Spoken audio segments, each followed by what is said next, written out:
And away we go. So, good morning, good afternoon, good evening, everyone, wherever you happen to be in the world today. Welcome, one and all. Ladies and gentlemen, children of all ages, to Coffee Talk. That's right, it is time for Coffee Talk. Do you have your coffee? Do you have your coffee ready? It's okay if you don't. I forgive you. And of course, you are watching and or listening to Coffee Talk on YouTube or Fistful of Radio. And of course, on YouTube, you can find me at Coffee Talk Live or at Prepper University Live, broadcasting simultaneously at 2 p.m. Eastern Standard Time, Monday through Friday, generally speaking, as well as at Coffee Talk Chat on X, formerly known as Twitter, where I don't know if I can see the comments or not if you're actually watching on X. And Fistful of Radio.com, podcasting out of Atlanta Monday through Thursday at 4 p.m. Eastern Standard Time and Friday at noon. As we get ready to jump off and take a look at what is going on in the world here today, taking a look at some articles from the news that we will read through and discuss. And naturally, I do try to go through as many of the comments as is reasonable for those of you who are listening and not able to see what is going on. And I'll acknowledge some of the people that have jumped in here thus far. I see Helter is here today. Dragon is here today. Boogers is here. D-Lo is here. Anarchy from rural Minnesota. He says it's been a few days since he's been able to get on. Paul Burke is here. He says it's 7 p.m. in Tenerife in the Canary Islands, down at the bar again. I think I will miss it again, but I always watch it later. Have a good one. Okay. Zane is here as we get ready to crack open the news and see what's going on, see what's happening in the world today. We'll jump to Nevada. I think you've seen this already, but I just thought it was interesting. And it's an article from the Intelligencer. The Intelligencer. That's a really odd name for a magazine, news agency, whatever you say. All People is here, as well as Same Somalia from Switzerland. And Urban Angst is here from Canada. Glad you guys could pop in. Here you go. Nikki Haley trounced in Nevada by none of the above. And like I said, I'm sure you've heard this. Former UN ambassador. That's all you need to know to not want to vote for the woman in the first place. And here you are. It says no delegates were at stake, and Nikki Haley's nemesis, Donald Trump, wasn't on the ballot. Turnout was as light as you might expect, given the state Republican Party's sponsorship of caucuses just 2 days later. And Haley didn't campaign or run ads. Okay. Still, it wasn't a good sign for the last remaining challenger to the 45th president that she got absolutely trounced by none of the above or none of these candidates' ballot in yesterday's Nevada primary. And it's not yesterday's anymore. This is a couple of days ago. The nay vote was 63% to Haley's 31%, with most of the ballots counted on Wednesday morning. Non-delegate awarding primaries are often called beauty contests. If that's what it was, Haley's performance was plug ugly. And it wasn't just a matter of voters generally having a sour attitude. In the Democratic primary the same day, Joe Biden eased past none of these candidates by an 89% to 6% margin, which I find hard to believe. 80, does that mean he's going to get 89 million votes this time? So she lost to none of the above on the ballot ticket because Trump, his name wasn't added to that. I love it. She got into more trouble. Was it yesterday or this morning in Los Angeles? Yesterday or this morning, where she went up before she went up before the crowd and said the wrong neighborhood. She said the wrong town, and everybody, jeered because, like, don't you know where the hell you are? Well, if you're running around all over the country, I imagine it can get easy to lose track. Although it reminds me of that episode of The Simpsons when they had Spinal Tap on. Was it Spinal Tap? And the guy gets up on stage and he had written Springfield on his arm so he wouldn't forget where he was. And he gets up there and he says, "You guys really know how to rock here in Springfield." And then everybody's like, "Woo, yeah." That's what it makes me think of. You got your teleprompter and you got your little index cards and anything and everything. Didn't occur to you to write down where you were if you weren't sure. That's okay. That's okay. Velvet Pilot has joined us here today. And Dragon says she just doesn't get it. We don't want another Hillary. Yeah, like I said, the fact that she was ambassador to the UN, that's enough. That's enough to suggest to me. What are you doing, Uncle? That's enough. Sorry, cat in the background.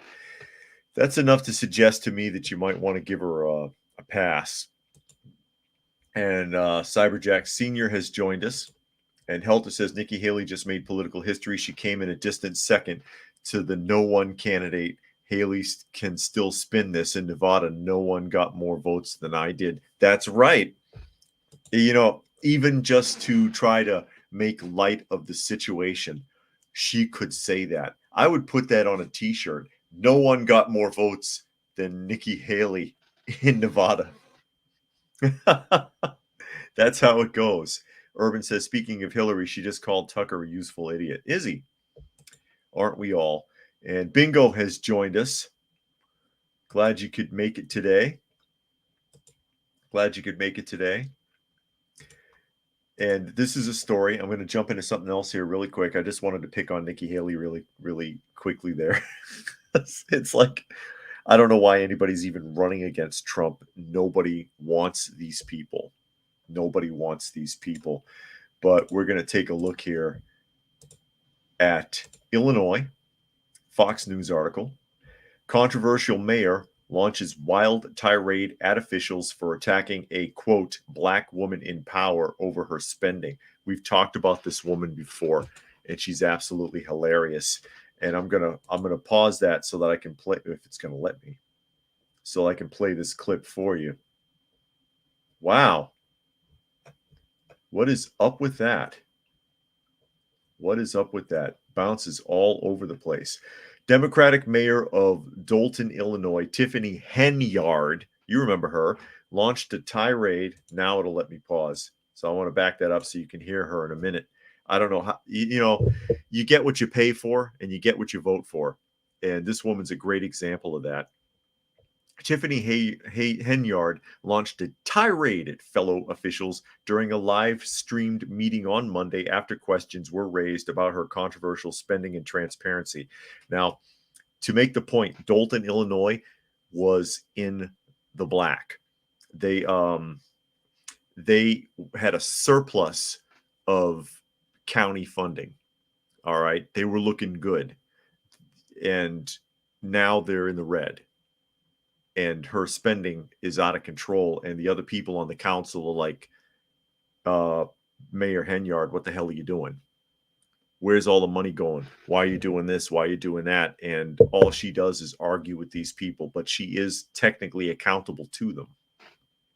WGN Investigates reported that Henyard's opponents on the local board say they don't trust that money is going where it is intended, so they've blocked attempts to pay bills that don't come with detailed explanations.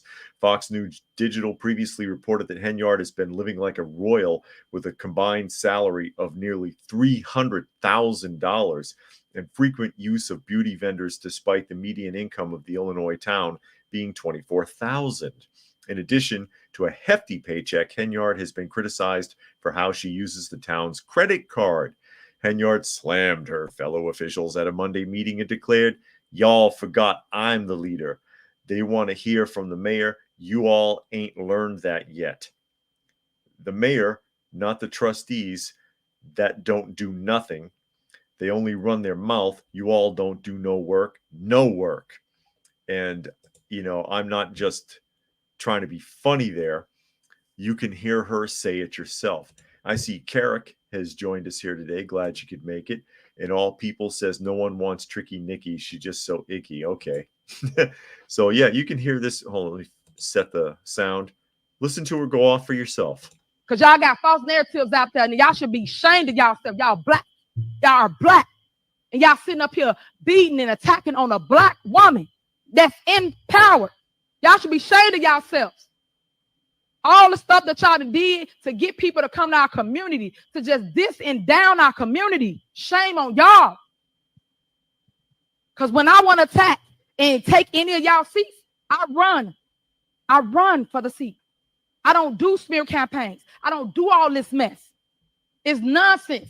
Because at the end of the day, we still got to live in this village. Oh, well, y'all don't live in the village, but we still got to live in the village.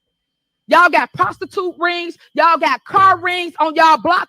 Dogs, stolen dogs on your block. Brittany Norwood, 2 doors from you, and you don't even know it. Come on. But you live here. Y'all stop with the nonsense. Y'all do pay to play. But yet y'all point fingers at other people. Stop. I'm sick of it. Because y'all got... I bet she is sick of it. I'm sick. I can't stand her accent. God, she sounds trashy. I mean, she's not stupid, though. She got to be the mayor, and she's sure burning that money up. Oh, my God. Can you imagine that being the mayor representing your community? And by the way, you may have noticed that everyone in that room was black, and that all of the other council members who are of color are frustrated with her and want accountability for the spending. Since they are responsible for the spending, I can't fault them for wanting to know where the money's going and wanting accountability. And when they ask her for accountability, this is what they get. This is what they get. Catching up some comments. Dragon says, Mayor Tiffany, you're racist for exposing what I'm doing. Residents, you can't call us racist. We're black. Mayor Tiffany, oh yeah, well, I'm blacker than you. Yeah. And Gary Edwards has joined us here today. Urban says, Henyard, Mr. Calling. I saw a few commercial spots for her community building speeches in the past, and she has an inspirational effect. I felt inspired to do better. Too bad she chose evil. Interesting. And Helter says, this has been commonplace here in California for decades, and the same politicians keep getting re-elected. If she were in California, she would already be a senator or a congressman or maybe the governor. Wow. And Sven said, oh my gosh, shut your mouth, lady. Yeah. And she just sounds so trashy. It's incredible. No dignity. No dignity. The warden is here. Glad you could make it today. And Zane says, deflect to the color of your skin and not the content of your character. And that's what's in question. There is the content of her character, and the people on the council are questioning it. They want to know what's going on. Where's the money going? How are you making so much money? Your salary should be half of what you're making. What's going on here? What's the deal? Because they'll ultimately be held accountable for the money. Velvet Pilot said they must be proud to have a mayor who talks like ghetto trash. She's a stereotype and a major discredit to her race. And can you imagine having to sit on the council and listen to that tirade every day for asking simple questions of this woman? Simple questions. And can't get a response. You get attacked. You get condemned for having the nerve to be black and question another black person. You know, just because they're all black in the room doesn't mean that they have to have a same team mentality when something negative is going on. That the council is correct for questioning the spending habits, especially if they've gone from, I believe from the other article, it was a $7 million surplus for the community to being in the red. That's a huge problem in a matter of months. In a matter of months. Now, this one, we're going to jump back to New York. We're gonna dive back into New York. This, I think, is important because I'm going to tie it in. It's a fact check. And I believe this is Newsweek who did this. Yeah, it's a Newsweek article, a fact check about the Guardian Angels. I didn't even know the Guardian Angels still existed, quite frankly. I thought that they had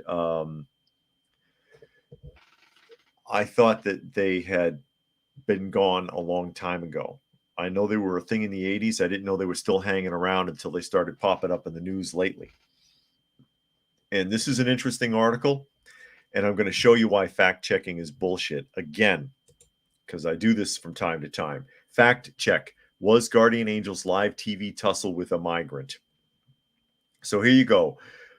Rows among New York leaders continue over the city's migrant population, with Mayor Eric Adams openly criticizing Joe Biden's handling of crossing at the U.S.-Mexico border. Tensions have been fraught in the city after footage released this month showed a group of migrants brawling with police in Times Square. That's important, and I'm going to tie that in to this fact check. The footage showed several men kicking officers on a sidewalk, leading to several arrests. And of course, as you all know, they were released without bail and ran. And because of the public outcry that they were released without bail, when everybody else knows they would be sitting in Rikers with no bail for attacking an officer in broad daylight on camera, they were picked up. Well, I think 4 of them were picked up in Phoenix, Arizona, and 2 are at large, if I remember correctly. And if I'm wrong, you can tell me in the comments here, okay? So back to the article. During a Fox News interview this week with Curtis Silwa, founder of the Guardian Angels Community Safety Group, another brawl was captured on air, this time between the Angels and a man that Silwa labeled as a migrant. That's the claim, okay?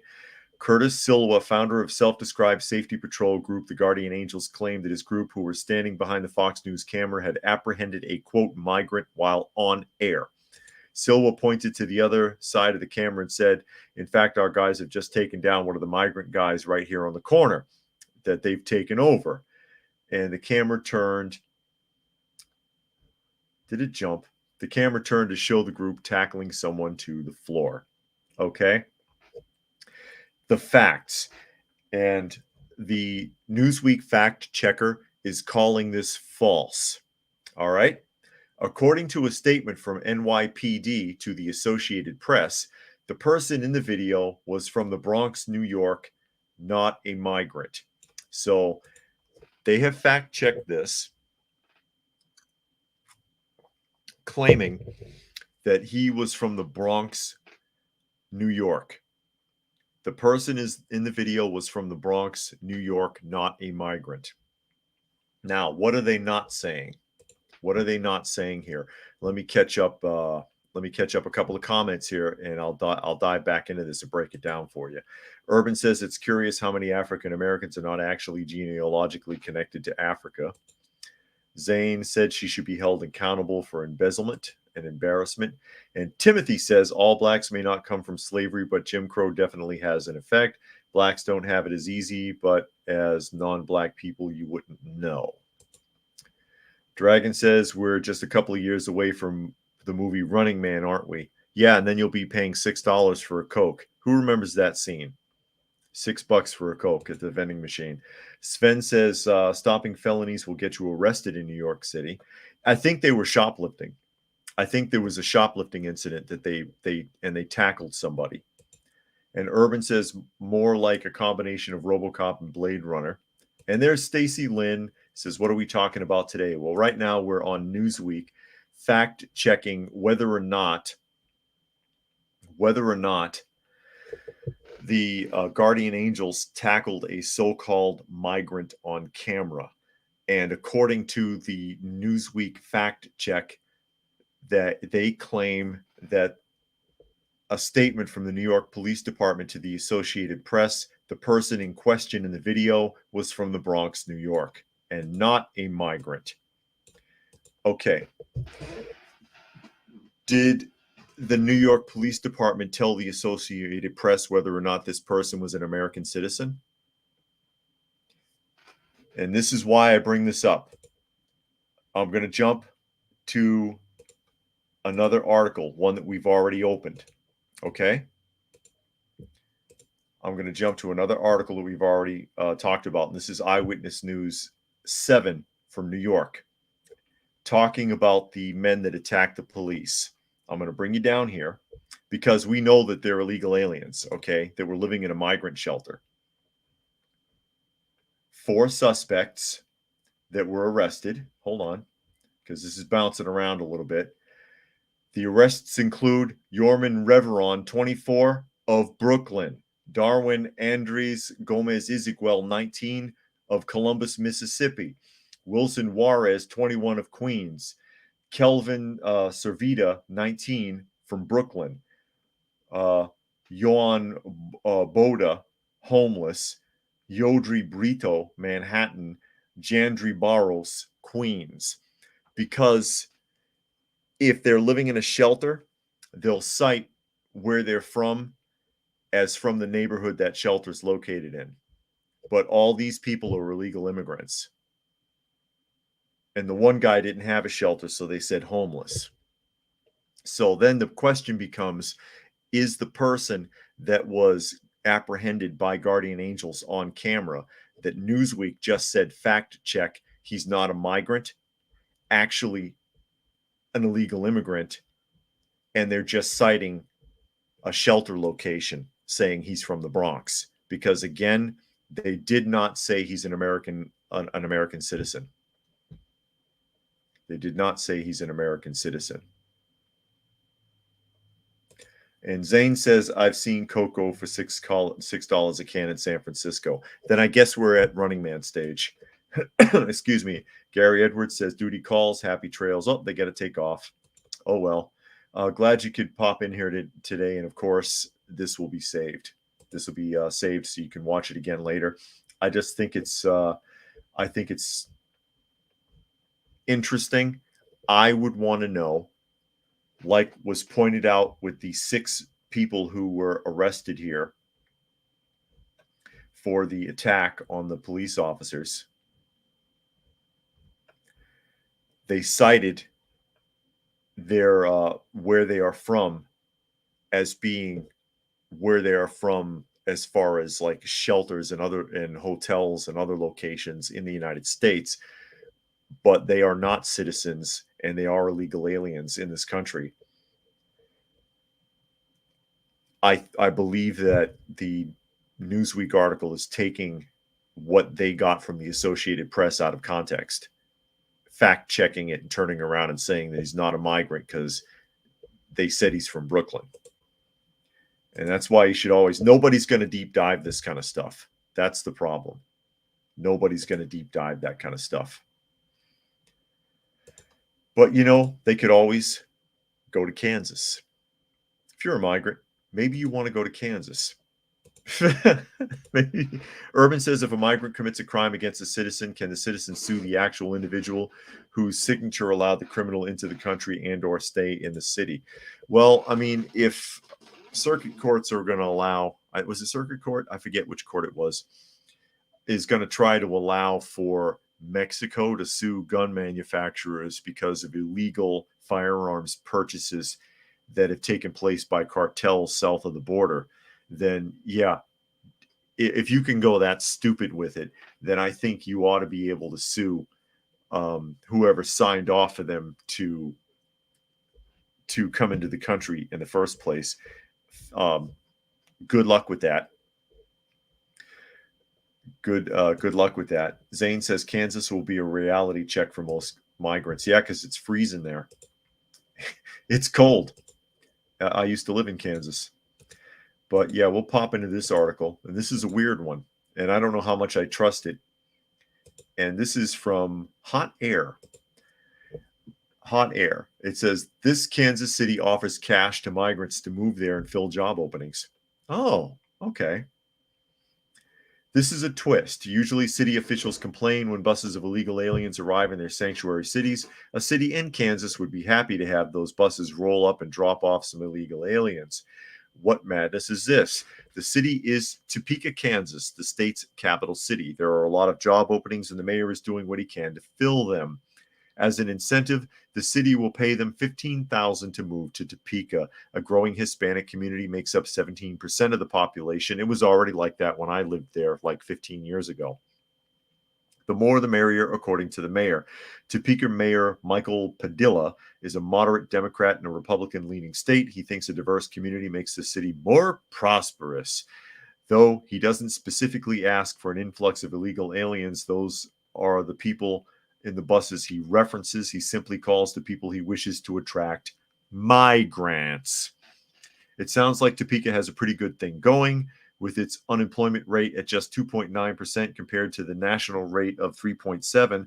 There are 7,000 job openings. The population is a little more than 126,000. Now the city wants to pay people to move there. What could go wrong? Yeah, I all of that sounds fishy to me. I've seen this article in other places. You can look it up for yourself. This feels fishy to me. Again, the population is a little more than 126,000. That's probably accurate. I think it was around 130,000 when I was there. Okay. Their unemployment rate is 2.9%. That's actually pretty damn good. I don't know how they have 7,000 job openings. I don't know if they ever had that many job openings in Topeka. I can't see it. The other thing is, did something change with the mayor's office? Because the mayor in Topeka, when I was there, had no power. The city council had voted away his power, and he was essentially a figurehead. So I don't know, unless something has changed in the last few years, which is possible. I don't know how he could have the authority to do that. The city launched a program called Choose Topeka. In 2019, it offers up to $15,000, up to being the operative phrase, to anyone who moves from outside Shawnee County, and there's a cap of $300,000 a year. That seems like a generous budget for a small city. The taxpayers pay for half the incentive, and the employers pay for the other half. I like that the taxpayers aren't completely on the hook.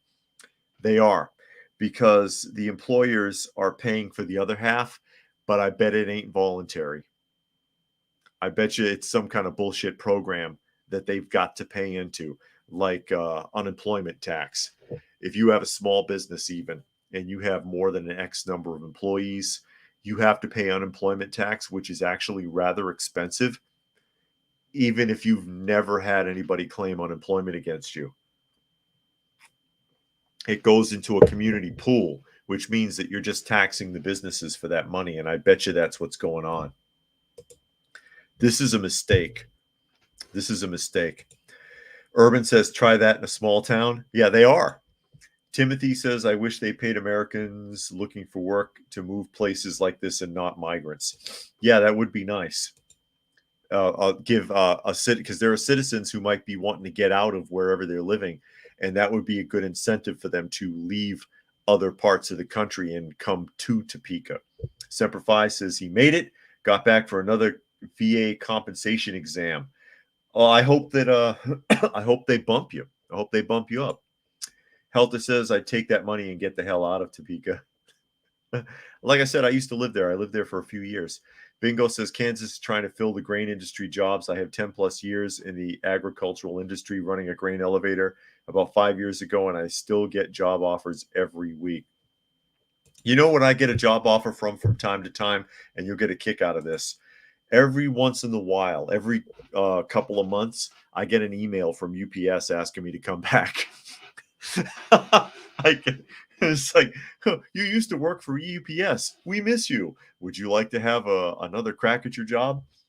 Like, no, I don't think I would. I don't think I would. Zane says they don't mind people immigrating to the U.S. as long as they're willing to conform to American culture and work. And that's always been my argument about it. I don't care where you're coming from. If you're coming here and you want to learn the language, you want to mix in and get along, you want to work and, build yourself up, be part of your community, whatever, I'm fine with that. I don't care. I'm fine with that. But if you're just coming here for the handout and you never contribute to anything, that's a problem. Excuse me. That's a problem. They're not going to get the migrants that they're looking for, because the stipulation with that is you have to live and work in Shawnee County, and you have to be there a certain length of time in order to qualify, because Topeka's had programs like that in the past, and other parts of Kansas have had programs like that where they would actually even give you land, but you had to be willing to do something with that land and stay there and not sell it. We'll give you some land if you're going to come down here and build a house and be part of the community. I forget what part of Kansas was doing that, but Kansas has always done kind of things like that. Not as much as 15,000, but you get the point. And your average guy from the Middle East or China getting off the bus, they're not looking for that. Some are, most are not. Excuse me. Why not? Let's bounce around here. Talk about Fetterman really quickly, if you can believe it. Fetterman, of all people, kind of finding myself agreeing with Fetterman, because I don't know, there's something really wrong with that guy. I know he's supposed to have a disability. Fox News article: Fetterman blasts pro-Palestinian protesters. Why aren't you demanding that Hamas surrenders? Hamas. So Senator John Fetterman blasted pro-Palestinian protesters calling for a ceasefire during a press conference while the families of Israeli hostages are held by Hamas on Wednesday. They're still being held. He made the comments alongside a bipartisan group of both House and Senate lawmakers, as well as the Speaker of the Israeli Knesset, Amir Ohana. I think I've met with six family victim groups during all of this, and that should have stopped because everyone should have been home long ago, Fetterman said. Excuse me. I hate that he dresses like that. It bothers me, but whatever. And I don't understand why, to anyone that is protesting or demanding for a ceasefire, let's be honest here, why aren't you protesting to bring them all home right now? Why aren't you demanding that Hamas surrenders as well?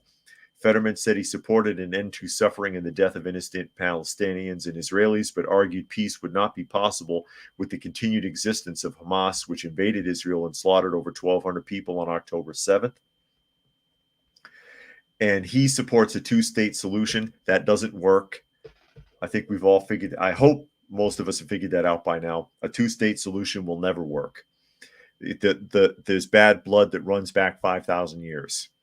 But that is meaningless until Hamas is effectively eliminated, the Pennsylvania Democrats said. And that is a point.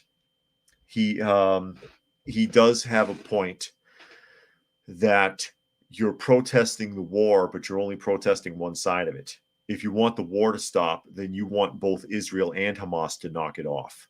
You want Israel and Hamas to cease fire. You want hostages to be released. But the protesting has been very one-sided. And he goes on to say Hamas now disavows and rejects a two-state solution as well. And now they're committed to the destruction of Israel. Well, they have been since the beginning. I would never want to negotiate with a group that is committed to my death as well, which is a good point. Bring all the people back home now and stop pretending this is some kind of equivalence here. And you all have your own you can all have your own opinions about that, obviously. Dragon says the illegals will be trapped in the godforsaken state. They'll be smelling the Lay's factory and listening to the Westboro cult. Well, you only smell the Lay's factory within a mile of it. And why, Dragon, you out there? Are you out there? There is a problem with that within the community when you go in that direction away from the capital. And Frito-Lay, PepsiCo, owns most of the land out there, which is why that plant is so important, because it continue to expand as far as it wants. If they need to add a new building, it's not a problem because they own so much of that land. They bought tons of it in the 70s before anything was out there. But there are small communities and they do end up upwind. Most of the time, it's not a problem. Okay. Speaking from experience, because I used to work at that plant. I was a skilled processor for Frito-Lay. The problem comes from when you've got a lazy employee who dumps a fryer vat down the drain instead of pumping the fryer vat out the way they're supposed to.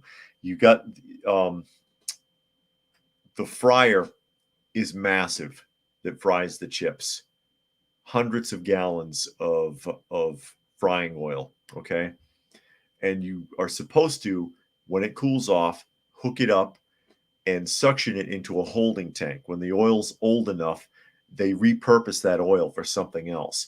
If you dump it and it all goes down the drain, it kills all the bacteria in the digester out of the water processing plant, because Frito-Lay has its own water processing plant.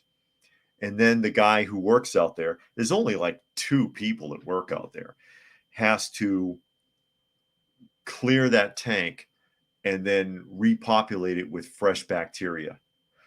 So when it smells like that, somebody dumped too much oil and killed the bacteria. Just in case anybody was curious. And All People says, was the suddenly coherent and articulate Fetterman replaced by a double? Yeah, it's probably an android. And Bingo says, any young people looking for a good career, try agriculture. That industry is one of those that's majority old people that are about to retire, and they are desperate to fill those positions in great pay and long hours. Good tip. Dragon says, crazy world where Fetterman sees more clearly and speaks up for the reality of the situation than the U.S. president. No kidding. Urban said 2-state solution equaled October 7th. It's never worked. This, again, analogical thought, honor, shame, tribal society. You can't do that. They will break any treaty. They will break any agreement. They do not care. And they'll just bide their time until they see an opportunity to hurt their enemy again. And Savage Lee says peace in the Middle East. Yeah, you'll have to pray really hard for that one. And Semper says a new bill in Maine would make a state office to help illegals when suggested to use the money for our veterans whose needs are ignored. Representative Dekwa Dalak explains that illegals deserve priority over the veterans. Oh, that's awful. I think I heard something like that. I don't know if it was this specific point that you just made, Semper Fi, but that's despicable, especially if you're talking about Veterans Affairs and you have soldiers who've legitimately given something up in their service. You're talking about people who were wounded, whatever. They deserve a priority, obviously, not people that came in here illegally because you're trying to check boxes. That's really kind of upsetting. That's really upsetting. So, yeah, that bothers me, especially when you talk about veterans, and especially all the hard time I see them giving my wife to 21 years. 21 years in service, my wife. Excuse me. And Semper Fi says they'll tag me on X to the article. Okay. I'll look for it. Now, this is something, no, I don't know if I'm ready to share this screen. Let me set this up. Let me make sure this is set up properly so that you can see it. Here is the state of the world in one video. One video clip. The state of the State of the Union, rather. The State of the Union. There are so many things wrong in this video, and I'm going to show it to you for those of you who can see, and I'll explain it for those of you who are listening when the clip is over. It should only be about 60 seconds or so. And I'll tell you, there's so many things wrong with this. So let's take a look at this, okay? Is it set up? This was shot with a cell phone. You can probably tell. Here we go.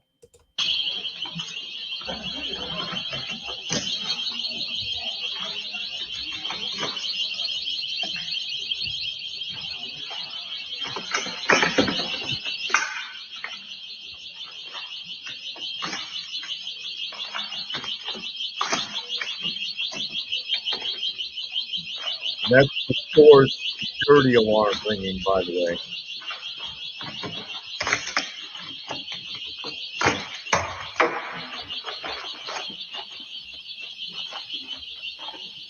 Look what's in the front door.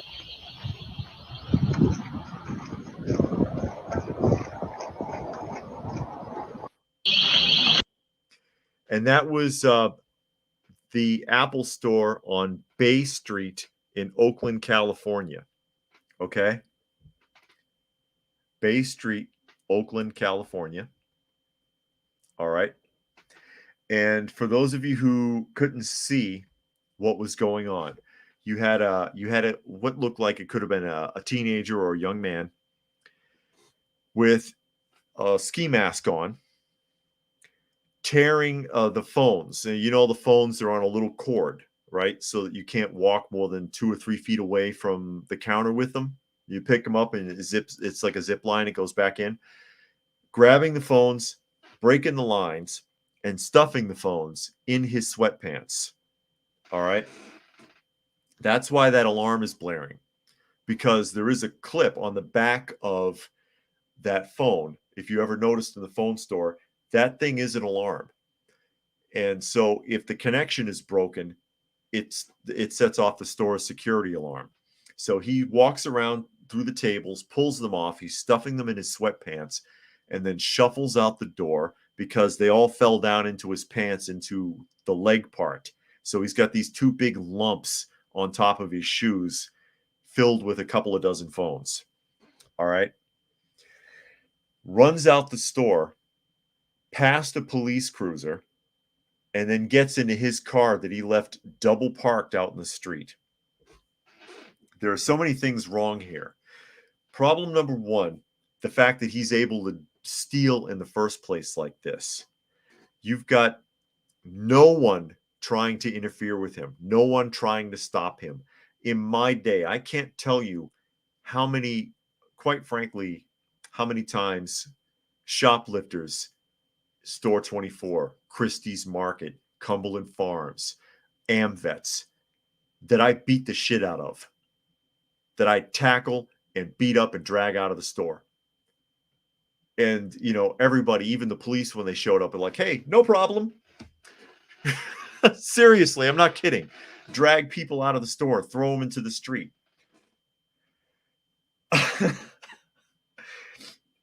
So this bothers me, okay, just on that level, that it's being allowed. Nobody's doing anything. The only person that's doing anything, I guess, is the person that films him and goes around and films the back of his car. They don't show the end of the clip because they do focus on his license plate.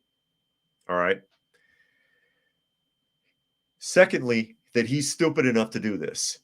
Your car has been filmed. There's probably cameras out in the street anyway. They probably saw your car, even if someone didn't follow you with a cell phone. Plus, most of those are going to be dummy phones that are not fully functional. Never mind the fact that, I don't know why no one knows this yet, if you steal a cell phone, they'll deactivate it and probably track it and find you. It's useless. And then to add insult to injury, there's a police cruiser parked right in front of the doors. There's a police cruiser parked right in front of the doors. I mean, seriously. It's so pathetic. You'd think it was staged. And Timothy says, off topic, but do you think World War III is about to start soon? It's getting serious in the Middle East, considering other countries are at war too. I don't know. I don't want to make any predictions. You could make a solid argument for it.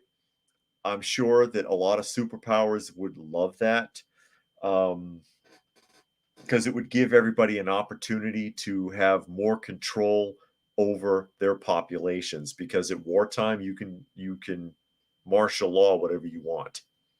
They would love to jam us up like they did with the C virus pandemic. Lockdowns and masks and 6 feet apart. And if you get into a car accident, you die to the C virus. They would love that. and have it be wartime. Will it happen soon? Who knows? They might just be trying to string us along indefinitely.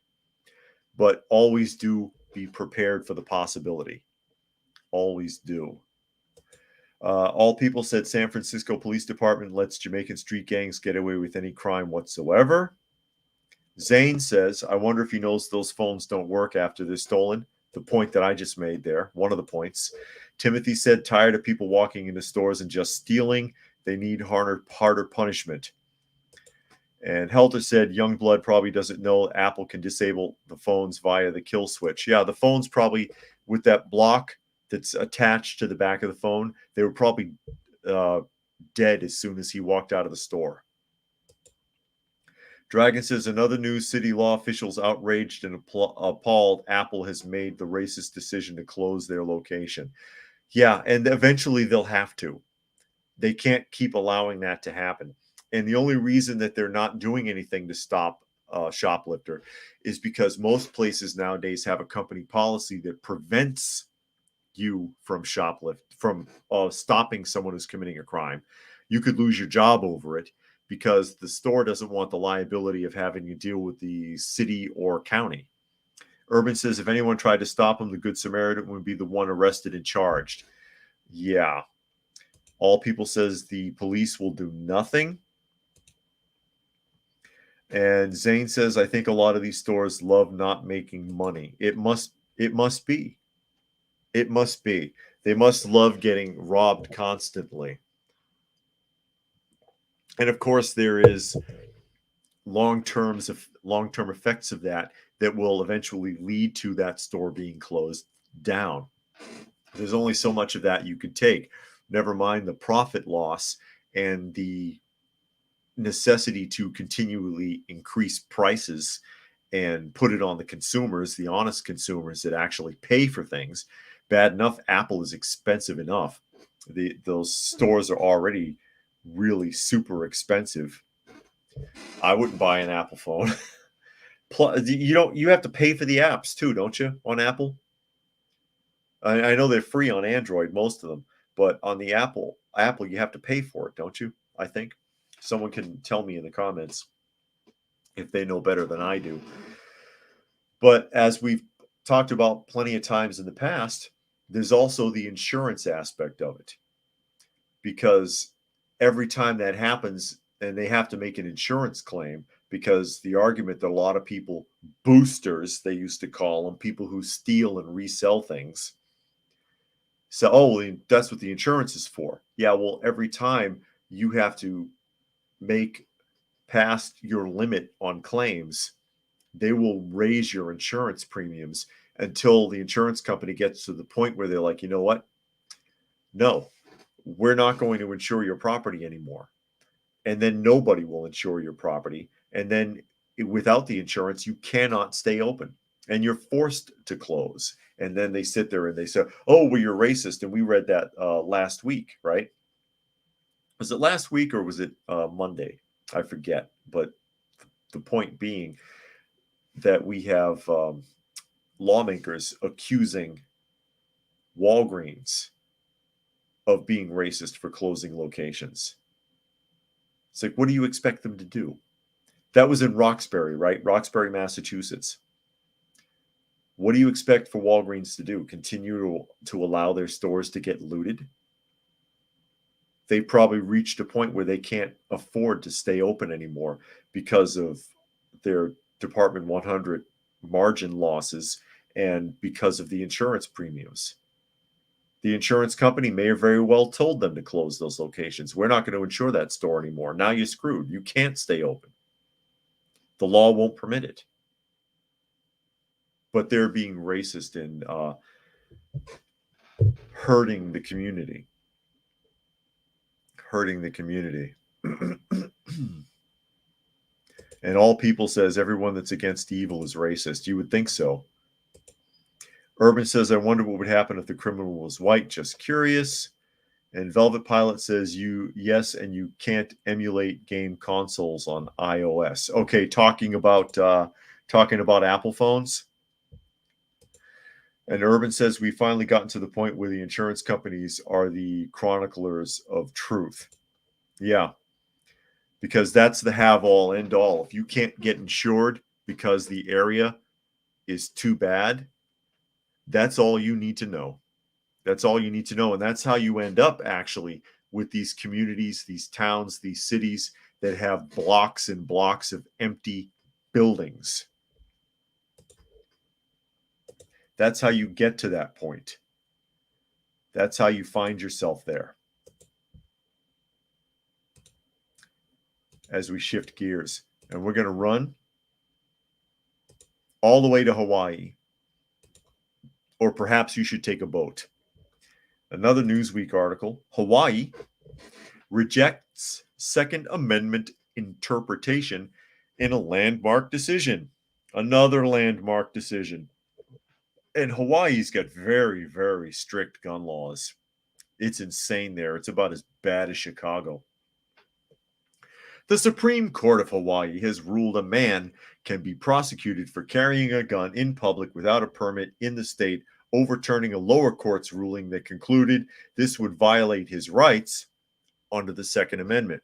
And I love how that happens in America, where, you know, people are under this illusion that you can't keep getting tried for the same thing. And so you have one court say, "Oh yeah, that's not a problem," and then you have another court try him again for the same thing. It shouldn't be allowed to happen.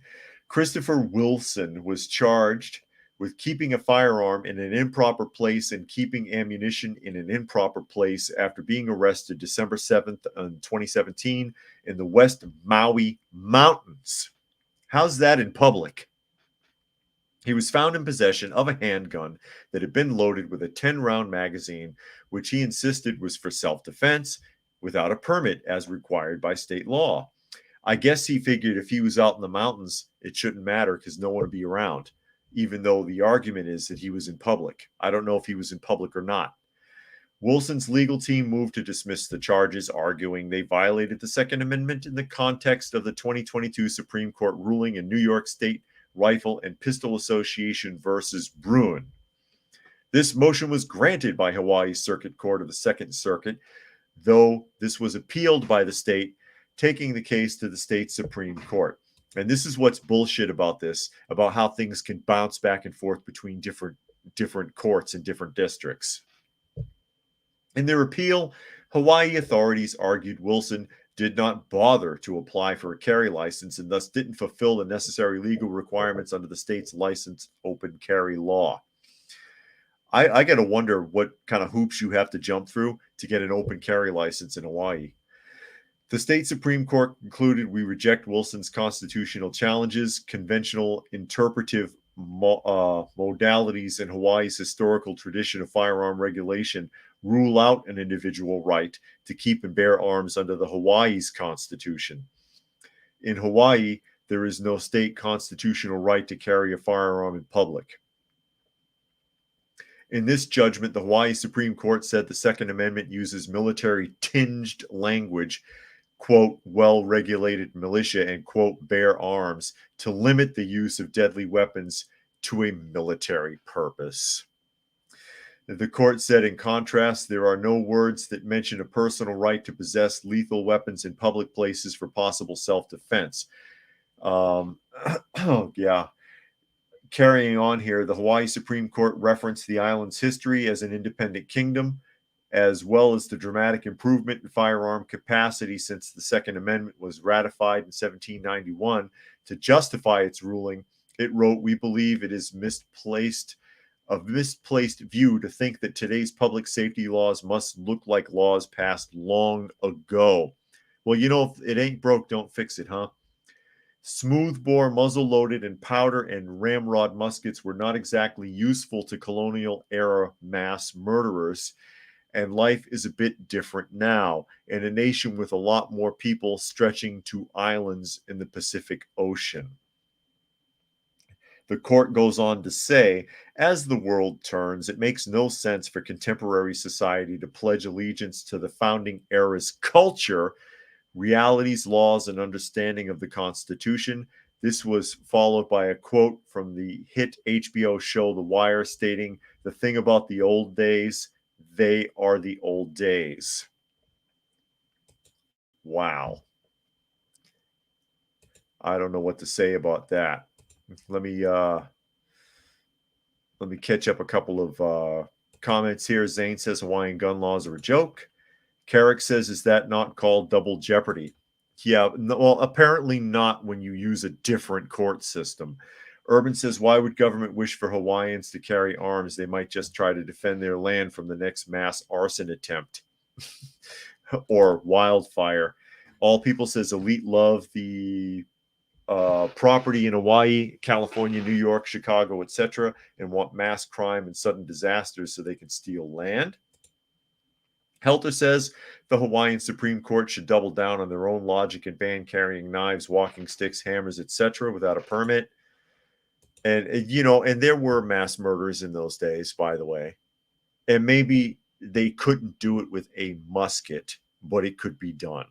Dragon says that kind of attitude invites justified conquest. Since they don't believe that an individual has a right to be armed, they've set the stage to have their authority destroyed and replaced.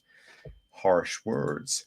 But I mean, they basically sat there, the Hawaiian Supreme Court basically sat there and said the Constitution is useless and outdated, and took the wording out of context, because one of the things that you have to do in order to fully understand what's being talked about in the Constitution is have an understanding of their language dynamics. This is the King's English we're talking about, the Old English. And words in that time frame didn't necessarily mean the exact same things they do now as language changes over time. But to sit there and say that it's outmoded, the thing about the old days is that they're the old days. I mean, and that's just trying to be clever, quoting The Wire, I guess. I've never seen that show, so I don't know. But that's what it says. They quote the hit show The Wire. Acting like it's unimportant because it's old. You know, the United States has held on to its constitutional rules longer than any other country for a reason. And here you are trying to tear it apart. And there's way too many lawmakers with this attitude. And it's easy for them to have that attitude when they're not the ones that have to defend themselves. They're not the ones that have to adhere to the rules that they pass on. They're not the ones that have to worry. They're not the ones that have to pay for it. Quote, we believe it's a misplaced view to think that today's public safety laws must look like laws passed long ago. And as many of you are aware, the entire purpose behind that, is so that the individual people, if it ever became necessary, could band together and push back against their government, which is what had just happened when the Constitution was written. America had just gone through that. They said, well, you know, we don't want lawmakers in the future to get big heads again, and we end up right back here again. So, you know, we're just going to write in a few provisions so people can protect themselves. And they want to take that away from us, and I'm not supposed to worry. I'm not supposed to worry about it. Zane says the guy did nothing wrong and Hawaii overstepped its boundaries. Yeah, because they want to make an example. They want to make an example out of them. They want to make people afraid and give up their rights because they figure, what's the point? I don't want to end up like this guy. It's like the warning I always give talking about modifying your carry gun. Excuse me, prepper moment here. I've put out videos talking about that on Prepper University. Don't change a thing from the factory settings if it's the gun that you carry. You could end up in trouble. A district attorney is going to argue you modified it on purpose because you wanted to find a reason to use it. And there's always the people in the comments section that sit there and wag their finger at me and said, no prosecutor's ever successfully been able to do that. Here's the thing. Do you want to be the first? Do you want to be that guy? Because they try it hundreds of times a year. Sooner or later, one of them's going to make it stick and you're going to be sitting in jail. Do you want to be that first one? Oh, he had a Punisher skull on his carry gun. He wants to be the Punisher. He wants to be Frank Castle. Yeah, you go ahead and change your gun all you want. Good luck if you ever have to use it. Explaining your way out of it. Bad enough you'll be tied up in court for 2 years trying to justify defending yourself or defending somebody else. And if and when you do get your firearm back, it'll be in a box with like 160 pieces in it because they'll tear the whole thing apart just to be asses. Anyway, we are at the top of the hour. So I will go ahead and start wrapping things up. Once again, this is Coffee Talk. You are listening to and or watching Coffee Talk. And you can find me on YouTube, and that is at Coffee Talk Live or at Prepper University, as well as X, formerly known as Twitter, and the moniker there is at Coffee Talk Chat, as well as Fistful of Radio, fistfulofradio.com, podcasting out of Atlanta Monday through Thursday at 4 p.m. Eastern Standard Time and Friday at noon. One last look at Dusty, who's been sleeping in the chair all that time. Who noticed her? Who knew she was sitting there? And with that, I will go ahead and say our goodbyes. Thanks to everybody who was able to join us here today. As always, hope you got something out of the conversation. And we will see you again tomorrow.